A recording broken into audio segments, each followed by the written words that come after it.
Our guest speaker this morning is Henry McCarthy, and it is always a joy to have Henry here. He visits us occasionally, but is more often in North Carolina. And this morning I said, "What do you want me to say about you, Henry? How do you want me to introduce you?" And he said, "Well, just read what's on the back of my book." Now, I'd love to be able to say that, but anyway, I'm going to read what's on the back of his book. Henry McCarthy is currently radio host of Poems and Writers, the Emory and Henry channel 90.7. His poems have been published in various journals.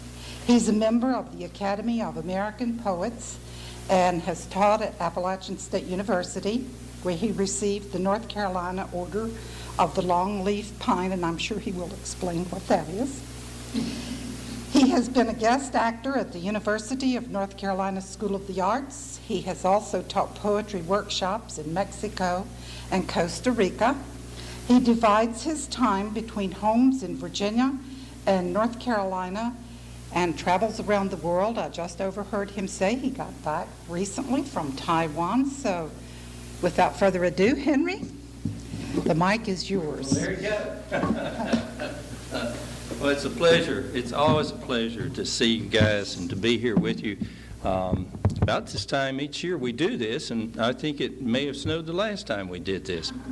But it's great to see so many familiar faces and gosh, so many people. I've enjoyed so many programs here, and there's Bob Hill over there and so many of you. And so I've been up this week. Actually, when I started doing the radio program, I was here all the time, but we are now in North Carolina with our grandchildren a lot and doing some things down around Duke University. But I came up this week primarily to do pre-record radio programs, and it's a lot of fun. I'll play, if you haven't heard 90.7, Harry has some great oldies on there. He's been on there for a long time, a great show. If you haven't heard 90.7, it's a best kept secret to some of us, I guess, but it's very interesting. I've had in the past few weeks, I've had Lee Smith. I interviewed her at her home, and it's a really fun time. Robert Morgan, who wrote Daniel Boone's been on, and many others, and I need to get some of you on soon too. So that's we're going to talk about poetry today. And I do have a book out called Never Read a How-To Book, so I don't think I should be up here telling you about how to write poetry, all right? And I can tell you, Sean knows that from Appalachian Writers, it's impossible to tell me how to write poetry. And one of the things I will suggest is if you're going to be a poet, just get you one of these things and carry it around and throw all your books and everything in here. We just got back from Taiwan, and I was just thinking, our daughter-in-law, we were visiting, she's a faculty member at Duke Med School, and she's very on task, and I put a few things around the desk there and so forth, and Grace came in and she said, "Dad, that's so random." And I said, "That's who I am, Grace. That's who I am."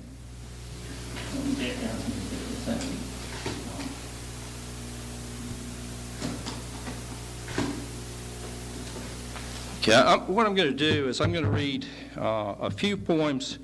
There's so many poets and so many great poems, and I'm going to read several poets that I like, and then I'm going to go to, when I did this last time, you honored me by saying that, well, some of you said you wanted to hear more of my poetry, which made me feel really good. But before I do that, I want to,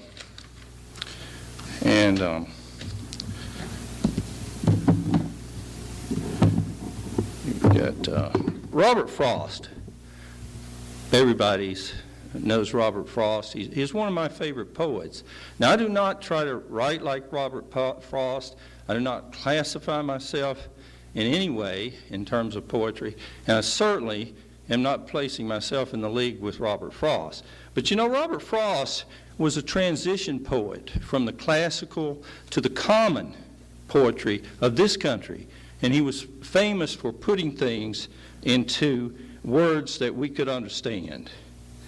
And this is, Frost had to go to, I'm going to give a lecture here, but Frost had to go to England. He sold his farm. His grandfather said, what do you want to be when you grow up? And he said, I want to be a poet. And his grandfather said, well, I'll give you a year to do that. And he said, give me 20. And so Frost tried farming. He tried let me share this with you. I love Garrison Keillor, and this is another good poems here if you're into poetry.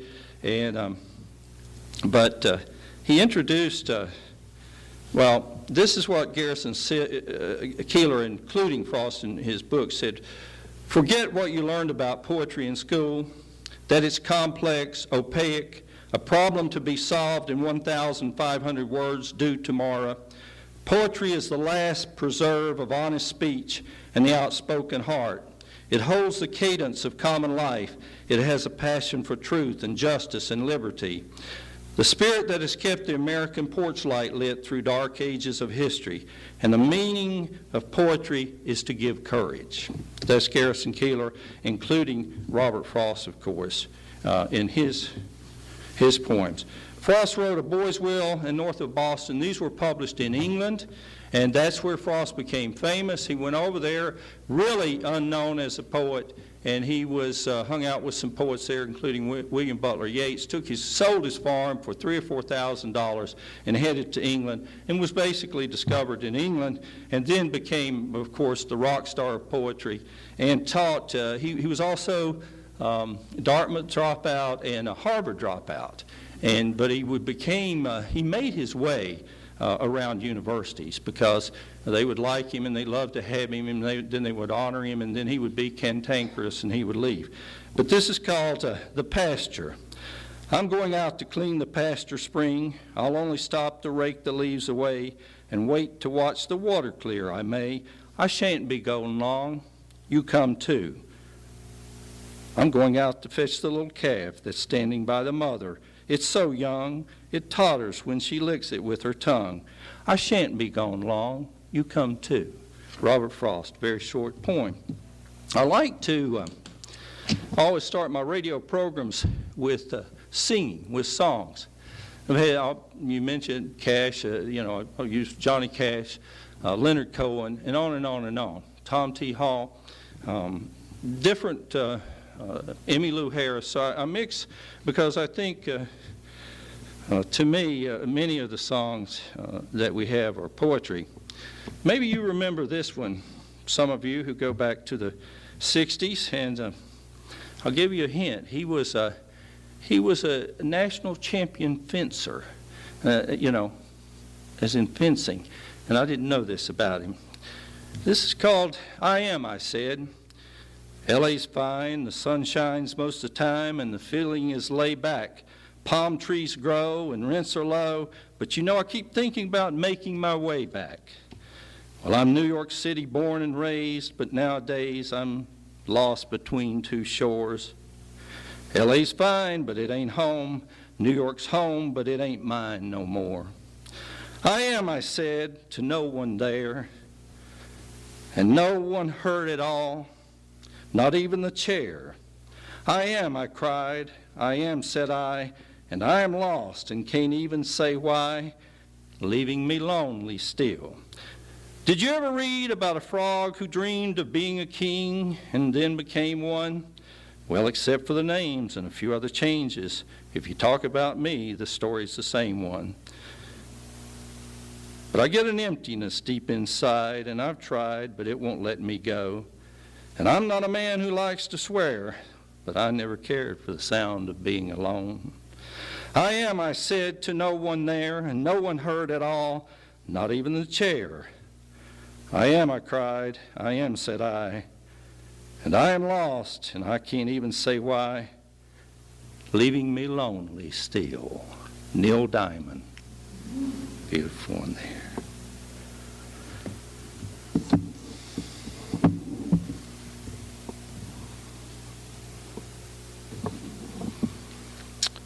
This little book is entitled Never Read a How-To Book, and I want to thank my wife for doing the illustrations in here.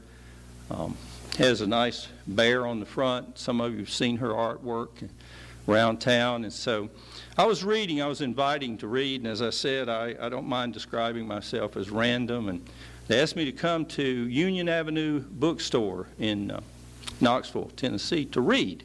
And I had these poems around in here that I'd thrown in there, and I'd published various places, and Petty said, you're not going down, she said, it's a bookstore. You're not going down there without a book. And I said, well, I got my poems in here in my pocket and everywhere else. She said, well, let's put them together. And I said, well, okay, we will do that. I want to thank the Appalachian Poets and Writers. Sean knows many of those people and actually has been instrumental in that there for having me there and tolerating the chip on my shoulder. I actually I'm not a real good member of groups. I was always kind of the class clown, you know, and I was always steering it in my direction. So I started going to, actually, the Appalachian Poets and Writers group. That's about the only group that will tolerate me, Sean, but you guys have been so acceptable. But the title of this is Never Read a How-To Book. Between Whitman's Leaves of Grass, Great Poets of the World, and Charles Bukowski's Notes of a Dirty Old Man were how to read poetry, how to write poetry, and how to present poetry. Obscene titles, totally obscene titles. I started to grab the books and stomp on the covers. However, that was not acceptable for my age and station in life. May I tell you something? May I tell you something? Never read a how-to book. Never. Go deep into your soul, cry inside your heart, feel the rhythm of your joy and anger, then hurl your message to that friend or stranger who is much lonelier than you and who has read far too many how-to books. This was published in A magazine, one of my earlier poems. By the way, the first poem I ever wrote, and I put this in the introduction to my book, was when I was in high school. And I wrote a book, wrote a poem, a very short poem, a love poem. And so it was selected, and we got to go to this big house in Winston-Salem, North Carolina, the Ladies Book Club. That's not the correct title, but it was one of those, old, big old houses over there where R.J. Reynolds used to live and so on. And we went from Gray High School. I'm from Southside. I'm from Walltown. Well, my goodness, we jumped all over that to go because we got to get out of school. And we went, we had a very nice lunch. And we were on our best behavior, and all these kids were there. And I remember there was a young professor from Wake Forest, and he gave the talk. He had written a book called The Education of Jonathan Bean. And we were like, well, that's pretty good. And he got up and he was doing the kind of the anti-hero thing. And he said, you can be anything you want to if you're true in your heart and everything. We thought that's pretty good. Then they started reading the poems. And the ladies were kind of teary-eyed and they read different poems. And then they read this one poem, and it was brilliant. And then a little later on, they read this poem again by someone else. And one student said, he's got my poem. And they both had copied it out of the library, and they had caught it. And of course, we all thought it was a hoot. And that was actually one of my first and last experiences with poetry until about 10 years ago. And I started writing poems in my hotel rooms, particularly Guadalajara, Mexico. But this is about, and you'll get different impressions of this. This was published in a magazine, and it's called The Edge. Mornings I walk by my neighbor's house. She speaks, turns her back, orders her flowers, and pretends not to see. Yesterday, while cleaning my gutters, my neighbor, the obtuse one I call her, appears at the edge of my yard, calls to me. The little fawn, your dog didn't hurt it, did she? No, I say. She only chases it to the edge of the yard, never beyond. Oh, good, she says, and crosses back to the edge of her yard to pick up her garden hose. My neighbor, who loves the gentle fawn, my neighbor the obtuse one. Isn't it amazing how we describe people behind their backs and we never get to know them, you know? It's just... They're lucky they can't hear us. I know. Well, someone read that. It was in the paper. It was all over. You know, it was in the Bristol paper. And several people came over and said, has she read that yet? And I said, no, and I hope to God she doesn't, you know, but I meant it as a compliment, you know. And I still have not, you know, we build these walls around ourselves, and Bob, you'll appreciate this, the transparent self, Sidney Gerard, and how we, such roles, and how we have to have some roles to a degree, but then we just don't open, no one knows us. And we don't take the time.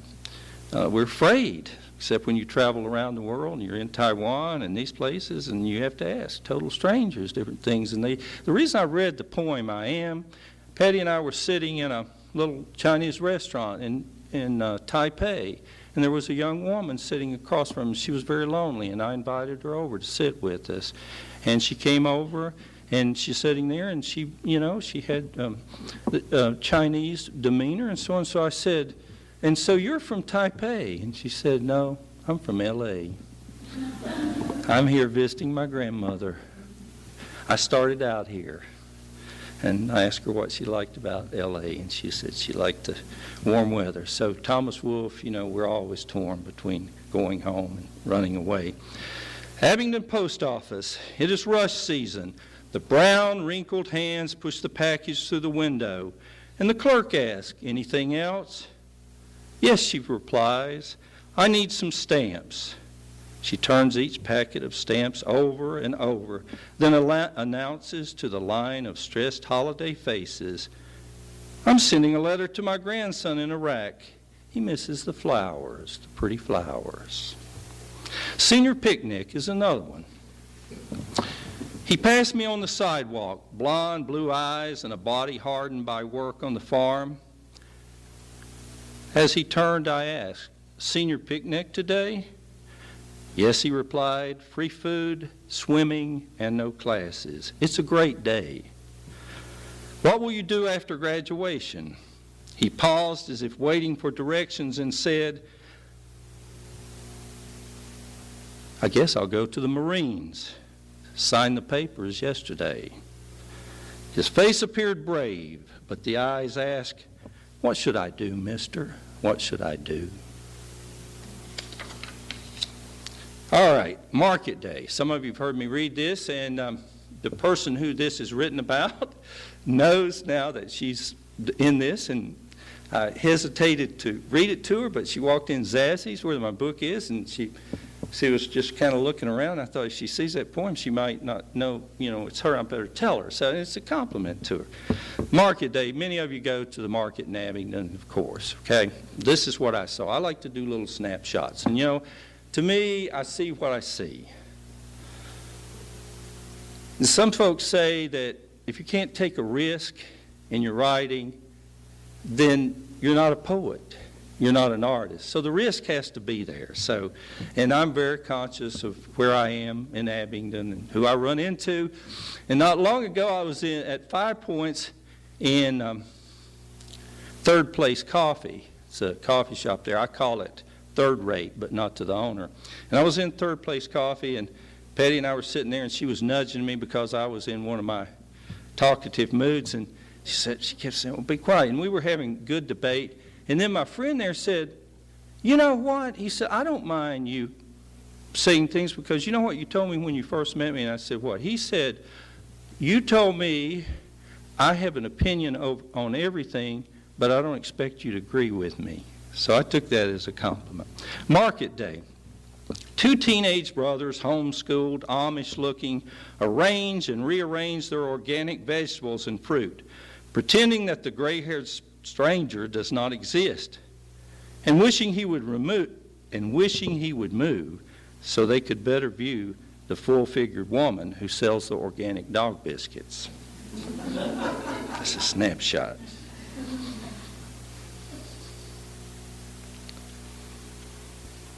A safe place. You remember your childhood. You remember the fears that you have, and some you've carried with you. And my mother was a mountain woman, and I was always trying to get away from home, and I did. But I always knew that if things got tough, she would be in my corner. And I spent a lot of time in Johnson City, Tennessee, and played a lot of baseball, and with some really who became really well-known sports figures, including Steve Spurrier, who went on to coach the Washington Redskins and on and on and on. But anyway, I would spend my time in the early years in Johnson City, Tennessee, in Kiwanis Park, and as she used to say, from daylight to dark. A safe place. Across from Brush Creek, an 8-year-old boy stands in the middle of the Little League ball field. His friends have left. He surveys the field, kicks home plate, picks up his bat and glove, crosses the field, and darts behind the dugout.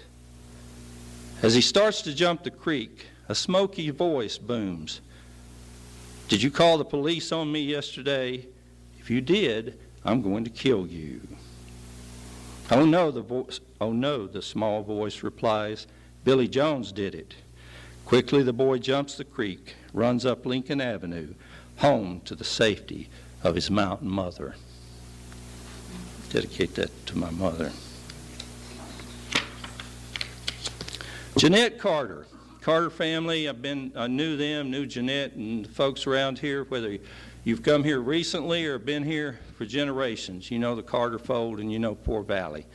I knew Jeanette, got to know the whole family. It's a long story, but long story back when I was doing prison reform. And Dale Carter Jett's a friend of mine. I've had him on the radio program. But this is Jeanette Carter. "I visited your grave today at Mount Vernon Methodist Church. It was cold, foggy, and lonely. You lived your life as a gracious old oak, swayed by strong winds but never broken. Your spirit, like the wind blowing through the trees, will always be part of me." If you go down to Poor Valley and you go up behind that little white Methodist church there, you'll find a gold record. In the tombstone, it'll be A.P. Carter, and it will say, "Keep on the sunny side." Wild Bill, little country now. Wild Bill was my brother-in-law. And it's interesting because folks from universities will sometimes pick this poem out as one they like, which surprises me. Wild Bill, he came to the city of tobacco with a teenage bride and the soul of a mountain boy from the Blue Ridge Mountains. For 35 years he drove an 18-wheeler, smoked, drank, and loved his wife and family.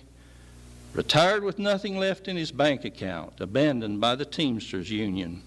Lou Gehrig's disease came calling one winter. By spring, he was in intensive care. I patted his shoulder and said, "Hang in there, Bill." His reply, "I give it a good shot, and I ain't going to make it. Could you put on some George Jones?" My wife, 2 AA buddies, and I stroked his shoulders. Wild Bill took 3 shallow breaths, the heart monitor flatlined, and George Jones sang, "He stopped loving her today."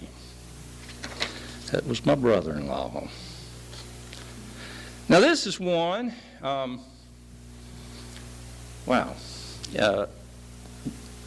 I wrote this coming out of, actually, poems you just kind of write, and then you keep writing them in your mind, and then you write them on napkins, and then you forget about them and so forth. But this happened, Sean, you don't tell this, but I was motivated to write this poem walking out of one of our poet meetings one night. It's called Woman. She called me aside and said, "I really like your poet. But I wish," she called me aside and said, "I really like your poetry, but I wish you would be more serious about it." Now, my apologies to the little one in here, but I really like your poetry, but I wish you would be more serious about it. And have you ever just said something off the top of your head and you just, after you said it, you're like, and so, I wish you would be more serious about it. My reply, I really don't give a shit. With a puzzled expression, she walked away. A few days later, an email arrives telling me that her son remembered me as his high school teacher and the positive role model I had been for him. And he is a professor. He is a professor at Vanderbilt in the philosophy department, and we still communicate. So, and I don't think either one of them know about this for them, but they're good friends. This is one that I was motivated to write, and this is not me. It's when I first read this, Patty, my wife, she said, "They're going to think that's you." I said, "Well, I don't care if they do or not." But anyway, I was acting, and we were down under the streets. They were filming us. We were I was playing an Army officer, and we were in the streets down under the T.J. Bennis building in Winston-Salem, North Carolina. This is North Carolina School of the Arts, and they were doing a film. And anyway, I was sitting there, we were all sitting around there, and we were talking, and this gentleman who's very dignified shared this with us. But this is called pervert. And, as you get older, things change. Walking down Bourbon Street near Café du Monde, she smiles and flashes her breast to two fraternity boys. My friend, a gray-haired gentleman walking along behind them, politely suggests, "Do that again." She turns, glares, and says, "Pervert."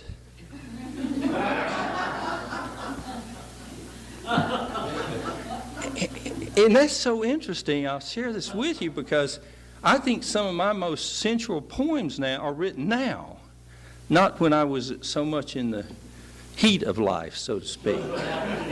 Yeah, I know. But you don't want to appear like a dirty old man, but you know. Yeah. My academic friends like this, a friend of mine up University of Vermont reads this to her classes, and I appreciate it. I wrote this, they had a retirement party for me at Appalachian State, and they said, "How'd you have time to write all that poetry?" And I said, "What the hell did you think I was doing in my office with the door closed?" And I wrote this in a meeting, in a dean's meeting one day when they thought I was taking notes. This is true. This poem came right out of the meeting. And I'm sitting there like I'm playing the role. Academia. Some of you have been around academia. Meetings, meetings, meetings. Documents, documents, documents. Concepts, concepts, concepts. Lacking, lacking, lacking. Lacking energy, lacking love, lacking community. That was dedicated to academia. And as I say, it goes over well with some of the assistant professors around the country, if they're not afraid to lead it. I wrote this one night in a hotel because I used to travel shown a lot, and I was in Hotel Sheraton in Atlanta. And I was looking down, and I was looking at Martha Mitchell's house, the little house there that she lived in when she wrote Gone with the Wind. Atlanta, the wrecking ball city where landmarks disappear, and Margaret Mitchell's ghost rides in a yellow taxi, searching for her ancestors' home, and the little room where she wrote Gone with the Wind and dreamed of being an important person. She was killed by a taxi on her way to a movie. Steve Spurrier saw my old Johnson City buddy on the front page of USA Today. The stress in his face and eyes are strangers to me.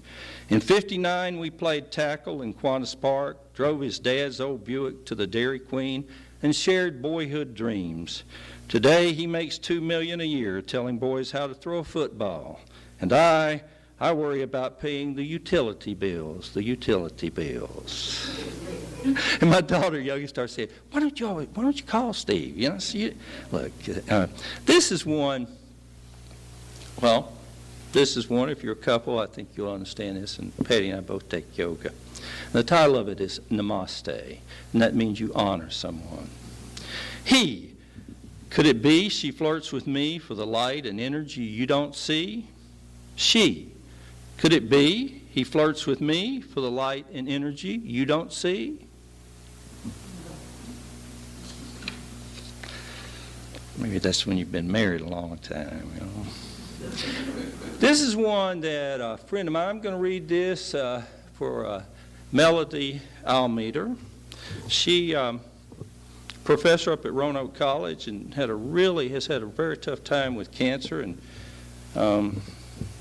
she asked for a book, and I sent it to her. I've only met Melody one time, but she's a friend, and we stay in touch through the computer. But she said she liked this one. The bears have come to town. The bears have come to town. They're dancing round and round.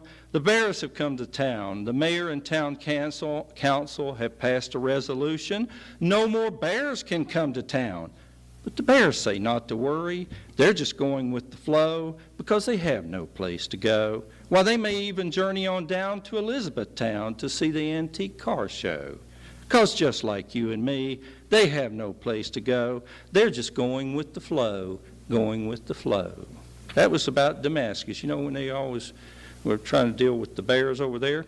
This is called The Great Artist. A couple more and I'll wrap this up. The Great Artist. And this is about two real people. The great artist paints from photos, sells to patrons in England $35,000 per painting. Gray-haired women study with him, wishing to touch the hem of his coat. His wife, the one with the creative heart, paints from the soul. Paintings of mothers and babies, children in playgrounds, children and puppies. At night, she returns to a bed with dolls on her pillow and cries herself to sleep. World War I. Sean, dedicate this to you. World War I. He fought in France, spoke of bodies piled high and trains being bombed only once. Then he added, you can tell a man who has been there, he doesn't talk about it. He then looked to the clouds floating across the peak of Roan Mountain. That was my father. Hank, you know, Hank Williams, they say the last time he was ever seen alive was in Bristol, down there outside the Burger Bar. And he was in the back of a black Cadillac. Some folks say it was blue, but I prefer black Cadillacs. Hell, country musicians and country music people need to be riding in black Cadillacs. My uncles did. The hell was Hank Williams doing dying in the back of a blue Cadillac? And somebody came up to me, I won't say to a poet, said, I really like that poem, but I think he died in the back of a blue Cadillac. I'm like, what do I care, you know? It's my poem, you know? Remember, you know? I hope you like this book, but if you don't, I really don't give a blank. Hank. Snowflakes dance on the black Cadillac's windshield. His teenage driver says, Hank, I'll be back. He nods his head, reaches for the can of Pabst Blue Ribbon, gazes up State Street toward the birthplace of country music, and mumbles, there ain't no light, there ain't no light, there just ain't no light. As his spirit floats over the mountains toward Poor Valley, his teenage driver flirts with the waitress inside the Burger Bar, and the jukebox plays, I saw the light. No more darkness, no more night. Praise the Lord, I saw the light. I'm going to keep this on the upper deal. I've got one in there about child abuse, but I'm not going there. This is called Myrtle Beach. I'm an environmentalist at heart, and I love people, and I know there are all kinds of issues, and we got to have jobs and all. I spent my early childhood roaming the mountains of Roan Mountain. I'm from Greasy Creek. You know, there are poems about where you're from. And I really believe that if you're going to write poetry, damn it, you got to know where you're from. And I'll tell you where I'm from. I'm from Greasy Creek in the Roan Mountain area. And I'm from 807 Lincoln Street in Johnson City, Tennessee. And I'm from Walltown out in Southside in Winston-Salem, North Carolina. That's where I'm from. But in my early years, my mother was a mountain woman, and I would just walk around with her up in those mountains, and we would gather branch lettuce and all kinds of things and cherry bark, and they would skin it and dig mayapple and sell it, you know, take it down to Arvel Garland's grocery store. And then they would transport it over to Boone, North Carolina. When I went to Boone, and my mother had a third grade education, my dad had a ninth, and he met my mother at a train station in Johnson City, Tennessee. He was from Boston, and that's where I'm from. But I love mountains, and that nature was embedded in me. So I love the flowers. This is Myrtle Beach. They're burning Myrtle Beach down. Everyone's leaving town. They're burning Myrtle Beach down because what floats around comes down. They're burning Myrtle Beach down, and the seagulls, and bluebirds, and alligators are dancing around because they're burning Myrtle Beach down, and the tourists are leaving town. They're burning Myrtle Beach down, and the seagulls, bluebirds, and alligators are dancing around. I read that over in North Carolina Public Library, and a lady came up to me and said, I have a condo at Myrtle Beach.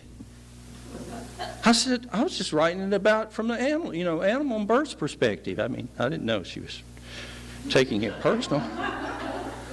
And actually, I got that idea from watching Myrtle Beach was on fire one time on TV.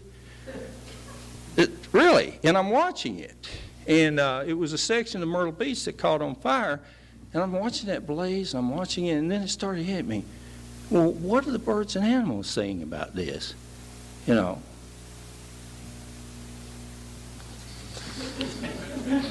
Email love. It's Valentine's Day, okay? I'm going to wrap this up, okay? Email love. You don't get a lot of, do you ever get, you get these things from Russia and everywhere, they say don't open it, right? You're not supposed to open it, and people wanting different things. Email love. Today, the Friday before Easter, sitting in front of the computer in the Wake Forest Library, reading an email from Russia.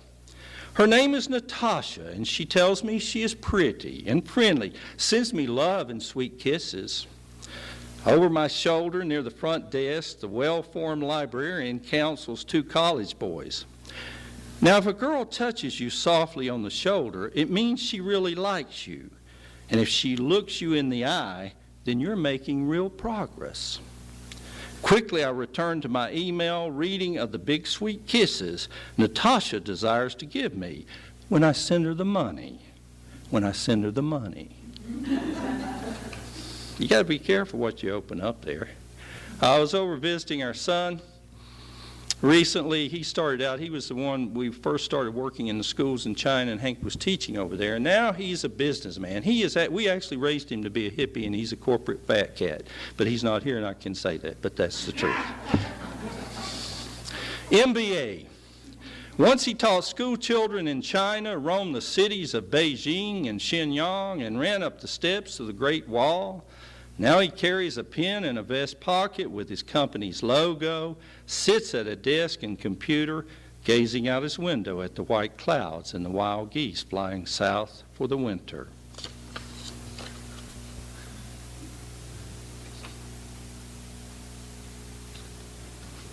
I want to read one. Patty's not here today. I scribbled these. This is one I was working on last night. And so it's coming together, and